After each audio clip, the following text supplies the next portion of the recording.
நம்ம கமெண்டில் குமாருங்கிற ஐயா ஒருத்தர் வந்து வாழை மரத்தில் ஒரு ஏக்கருக்கு எவ்வளோ செலவாகுது, எவ்வளோ லாபம் கிடைக்கும், அதை பற்றி கொஞ்சம் தெளிவாக விளக்குங்க அப்படின்னு சொல்லிட்டு கேட்டிருந்தாங்க. அதுக்கான பதிவு தான் இது.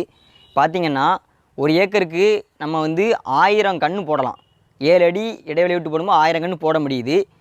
இப்போ வந்து ஒரு வாழைக்கு கரெக்டாக ஒரு 100 ரூபா செலவு வச்சுக்கோங்க. அப்படி கணக்கு பண்ணி பார்க்கும்போது நீங்கள் செலவு பண்ணுற விகிதம் வந்து 1 லட்ச ரூபா அந்த மாதிரி வரும்.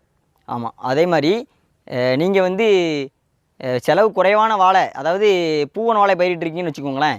அது ஒரு மேக்ஸிமம் ஒரு 150 ரூபா அந்த மாதிரி ஒரு சாதாரண விலையில் விற்கும் அப்படின்னா உங்களுக்கு லாபம் வந்து எப்படியும் ஒரு 50,000 ரூபா பக்கம் இருக்கும். ஆனால் வந்து அது கிடைக்குமாங்கிறது கன்ஃபார்மாக சொல்ல முடியாது. காரணம் பார்த்திங்கன்னா முழுக்க இயற்கையை நம்பி தான் இருக்குது.